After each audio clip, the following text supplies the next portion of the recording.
Structure Studios 101, Pool Studio Blue. Today we're going to be importing a survey, squaring it up, and scaling it. I do this video a lot because it is the most important step in any Structure Studios workflow that you start. So we're going to get started here. First thing we're going to do is we're going to label everything correctly to make sure that we are going to save to our projects folder and we know exactly where we're going to be going. So we're going to do that. And we're going to set up our grid. So this is the most important. 1-inch grid always for accuracy. You can go down to a 0.25 or a 0.5, so half-inch or quarter-inch grid, which I do a lot depending on the complexity of whatever it is that I'm modeling. You're going to have to go down, never go up. Always a 1-inch grid for accuracy. You want to be accurate, then you can stay on a 1-inch grid. 3-inch, 6-inch, 1 foot. Structure Studio says stay on 1 foot. You're going to be off. So stay on a 1-inch grid for accuracy. Snaps we're going to set up for importing a survey. We're going to be on grid only with our relative angle on. You can toggle that on and off with the K shortcut key. I like the K and the L. They're right next to each other. I use them all the time. All the letters are rubbed off of my keyboard. Also, the autocomplete is always on. So this is my snap setup. We're only using the relevant snaps for whatever it is that we're doing. Never check all the boxes.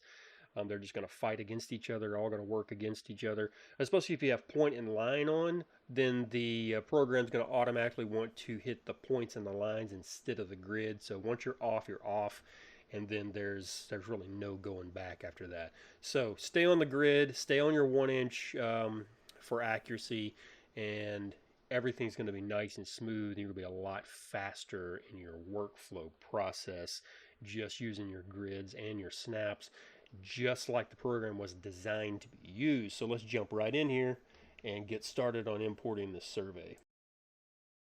So now that we have our grid and our snaps set up, everything is going to be labeled correctly.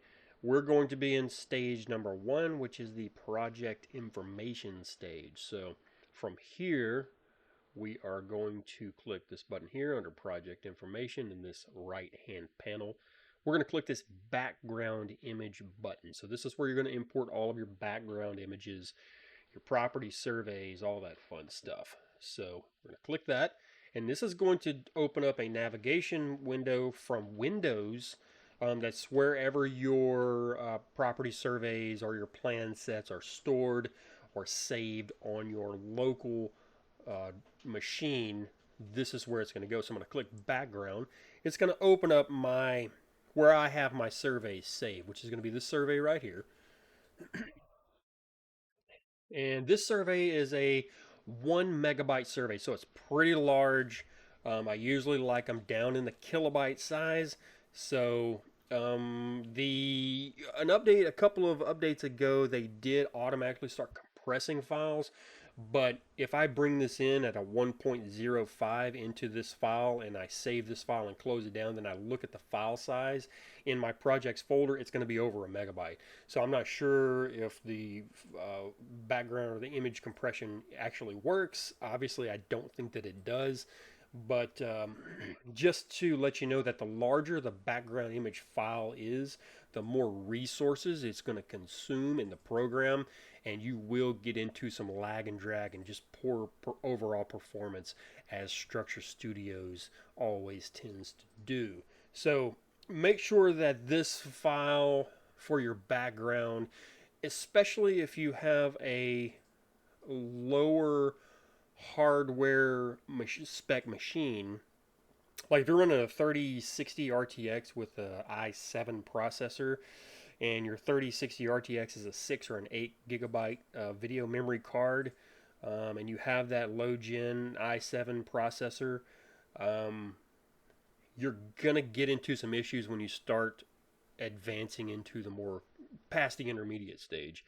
So once you start getting into the more advanced stuff, the more complex modeling, you're going to start feeling the lag and drag of the overall poor performance of Structure Studios itself.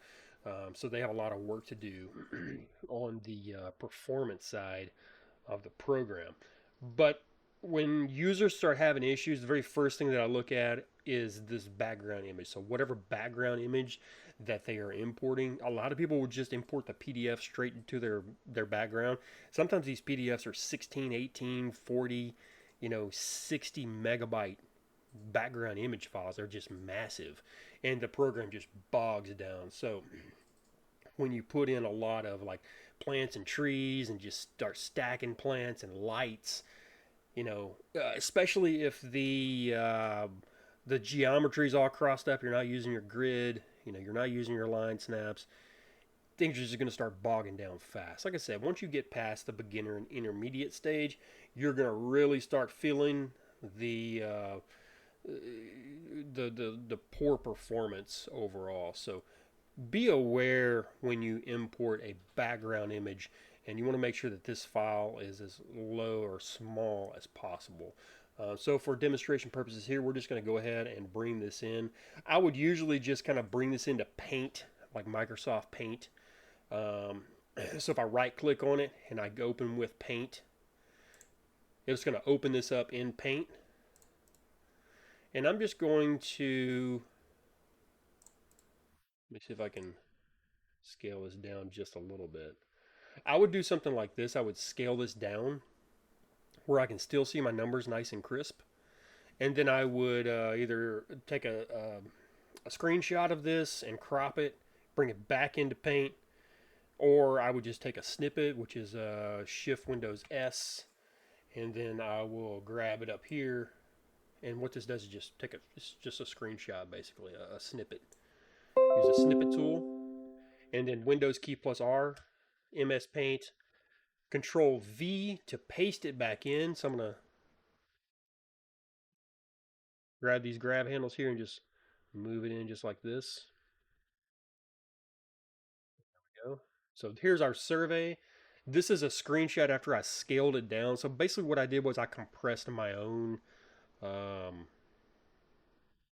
my own file because I don't really trust Structure Studios to actually be doing that. So then what I do here, since I'm still I'm zoomed out here. So if I were to view and then go 100%, it's going to be this size actually. So I'm going to go File, Save As, JPEG, and then I'll label this as like compressed or small or something like that, and then hit save, and then I'm done. So I can close all this down. So we're going to close this. No, I don't want to save that. So here's this. And then, so I'm back into my Windows a navigation folder here where my surveys are. So I wanted this survey compressed A. Now watch this. So you see I'm 105, 1.05 megabytes here. So now this is 130 kilobytes. So that's what I'm looking for. I'm looking for that 130 kilobytes. I'm not looking for this massive, 1.05 megabytes. Because I know that I'm going to be getting pretty detailed and pretty complex in my modeling, and I want this aspect to be as low and consume as little resources out of the program as possible just to keep the program running, because the performance is so terrible. So we're going to go with this one right here, 130 kilobytes. I'm going to import this in. As you can see, it is here. I can zoom in. It's a little bit it's a little bit fuzzy on the text, but that's okay. I can still see it. 48.7, 14.9, and you can always reference the PDF. So I have another screen open on the side with that, just in case I can't see a measurement or a notation or something like that. I can always zoom in on my side screen and look at it. But again, this is strictly just to keep the program running. Now, I know a lot of people probably you're not gonna have a lot of issues if you're at the beginner to intermediate stage and your models aren't very complex. They're very simple. You're probably not gonna feel as much lag and drag, even if you did import a 16.9 megabyte or a 40 megabyte PDF file as your background. But again, once you advance past that level, you're gonna know what I'm talking about. So this is what I've always done, even back in the day when I was, in the beginner and intermediate stage, because I started feeling that lag and drag, and then I realized after some benchmark testing that it was in fact the background image that was causing this issue. Now, I know that Structure Studio said that they are automatically compressing these files now. I have not seen that in any of my benchmark testing. So it is what it is at that point. So let's get back into this here. So now that we have our background image compressed down into the kilobyte file size, I usually will just go right into house stage, stage 2, which is the house stage. And I'm going to zoom in here. But it's a little contrasty because it's really, really bright. So what I'm going to do is you scroll down to your background tab in the right-hand panel. You're going to highlight your survey. You want to make sure that it's blue. And these functions are going to pop back up. So I always invert my colors just so I can see that contrast, and the numbers will pop out. And it's just easier for me to see. So that's the reason that I do it this way. So now what I'm going to do is I'm going to get in here and I'm going to square this up. So as you can see, this house kind of sits a little bit angled on this lot. So what I'm going to do is I'm going to square it up. So I want to work on a 90-degree plane. I never, ever, ever want to work on any type of angle whatsoever in this program.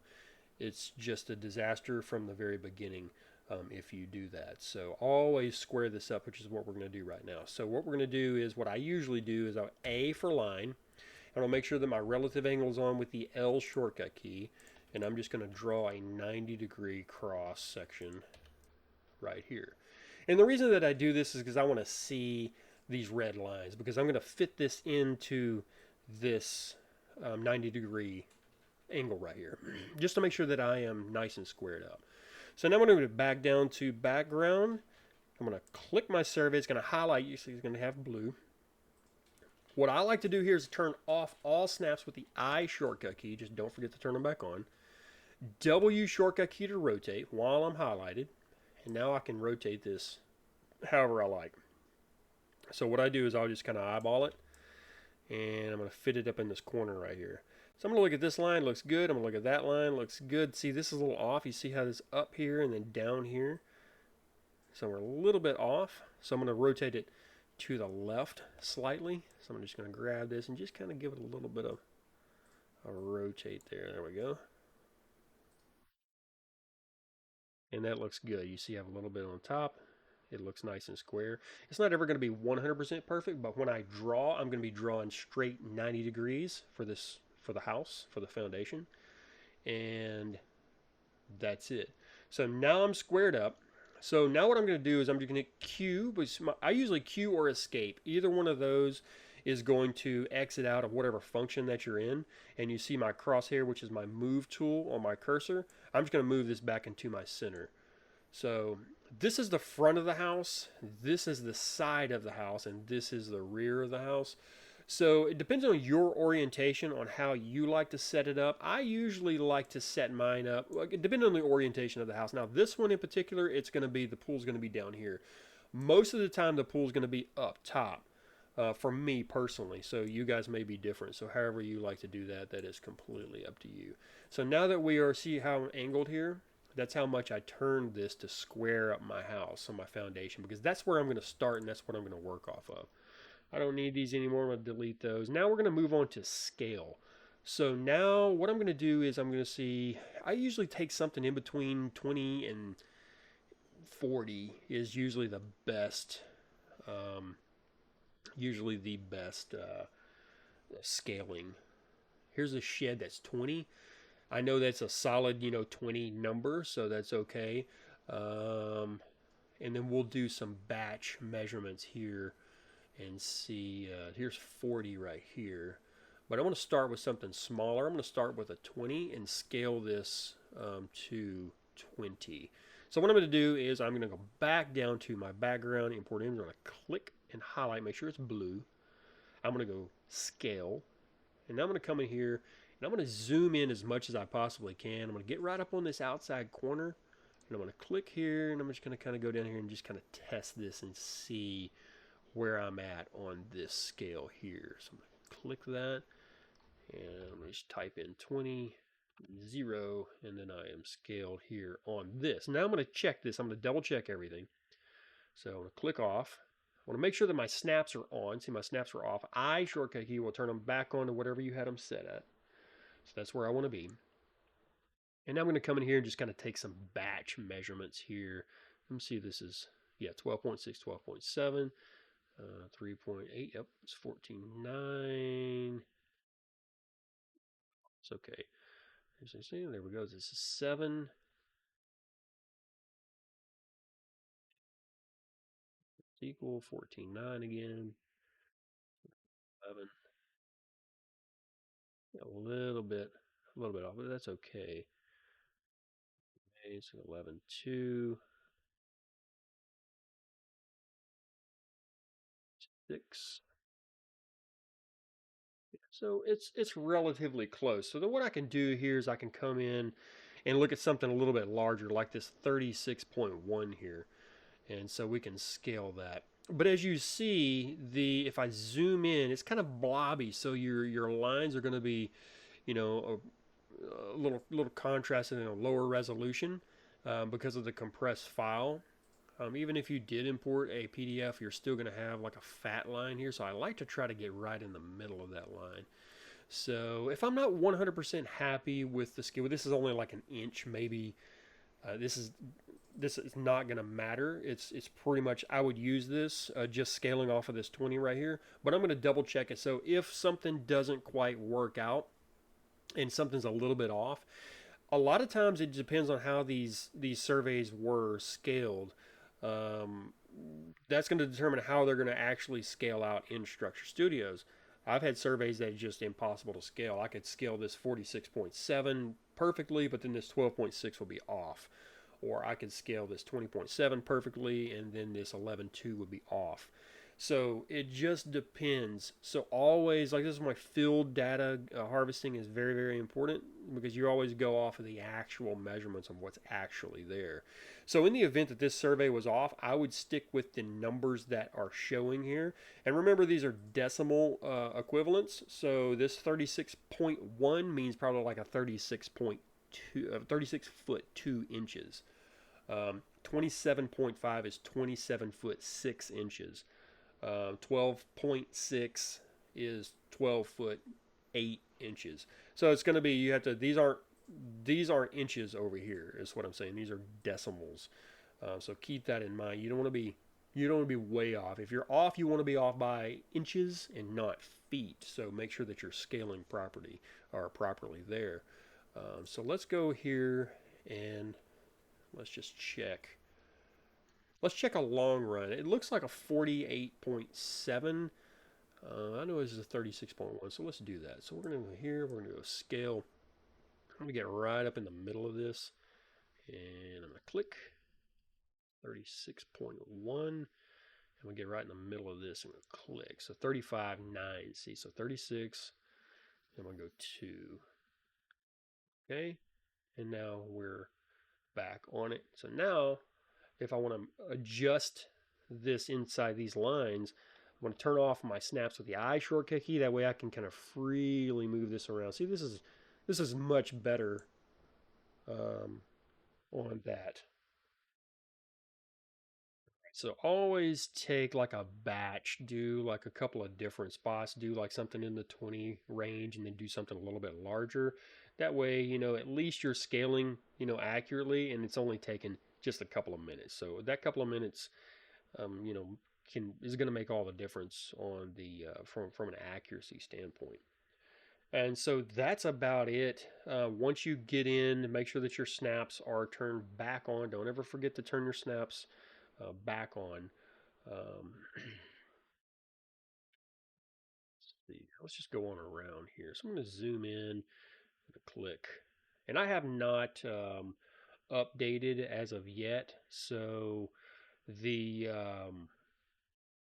I still have to zoom in to get on that 1 inch grid. In the latest update, it doesn't matter. See, I'm zoomed out here, but I can't see my 1 inch segments. I can still click. The 1 inch segments are going to show up. I have to zoom in, see right there, and now my 1 inch segment is going to show up. But in the new update, they did fix that, thankfully, so you don't have to worry about that. So 4.9 is usually a 411. 3,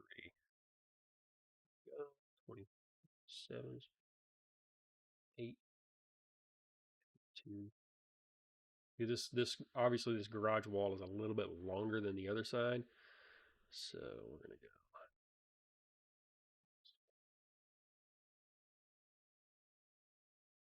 Looks like an 8-8 there.